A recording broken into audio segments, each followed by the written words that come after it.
Hello, Acho. Let's read the given question. The question says if a beam of charged particles moving with speed 3 into 10 raised to 6 meter per second enters normally into a region of uniform magnetic field 90 millitesla and specific charge of each particle is 10 raised to uh, 8 coulomb per kg, then the radius of the circular path described by it will be option 1 0.33 meter, option 2 0.57 meter, option 3 0.82 meter, option 4 1.25 meter.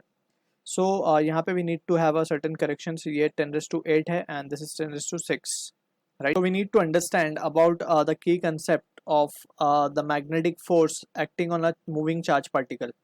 So यहाँ पे we if we try to analyze the situation, let's say हमारे पास एक magnetic field है which is uniform in nature and ये magnetic field जो है inward है, right? We are just taking an example. So ये magnetic field inward है and uniform nature की है, and in this field if we say कि एक positive charge is entering with some velocity, let's say v, ठीक है? So जैसे ही ये field के अंदर enter करेगा so it will start experiencing a force और ये force की वजह से क्या हो जाएगा, it will take a circular path.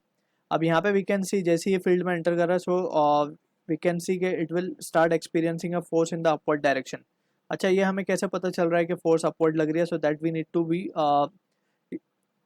we can say that by using the formula that is force acting on a moving charge particle in a magnetic field that is given by the expression F bar equals to Q V bar cross B bar.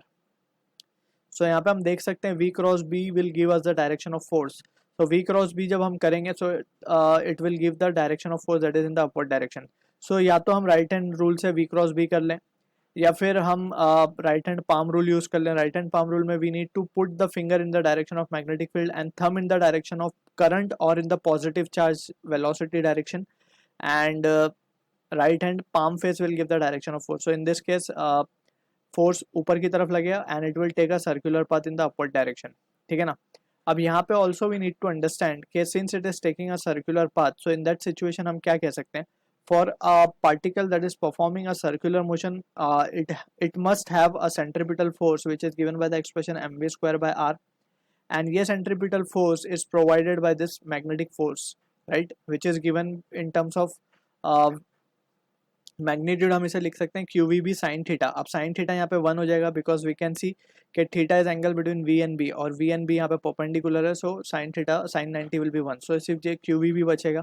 तो यहाँ से we can take out the radius of this circular path. ये हमें मिलता है m v upon q B. So this is what the expression we need to remember. Also about specific charge जो चीज़ होती है that is defined as charge per mass. Charge per mass unit ratio को हम कहते हैं specific charge. So that is the thing also we need to keep in mind, ठीक है? अब यहीं से we can proceed our solution that is been asked to us. हमसे पूछा जा रहा है, रेडियस ही पूछा जा रहा है, सेम सिनेरियो जो हमने डिस्कस किया वही सिनेरियो यहाँ पे आएगा. So directly we can use the formula of R that is m v upon q B. अब हम इसी को थोड़ा सा मैनिपुलेट करेंगे, तो हम इसे लिख देंगे क्यू बाय एम को हम मान लेते हैं alpha, that is specific charge को लेट से हम डिनोट कर रहे हैं अल्फा से. सो ये हो जाएगा वी अपॉन अल्फा बी, ठीक. अब यहाँ पे वी कैन सी क्लियरली कि हमें सारी वैल्यूज गिवन है. वी की वैल्यू हमें गिवन है 3 into 10⁻⁶ metre per second divided by हमें अल्फा की specific charge is also been given 10⁸ into B की वैल्यू गिवन है 90 milli tesla, that is 90 into 10⁻³ tesla. So therefore we can say from here R की value क्या आ जाएगी हमारा, नीचे हो जाएगा 10⁸ 5 6 cancel 3/9 and that will be equals to 1/3 and that will corresponds to 0.33 meter. So this is the answer to the question जो कि मैच होगा हमारा ऑप्शन 1 के साथ. I hope you understood the solution. All the best.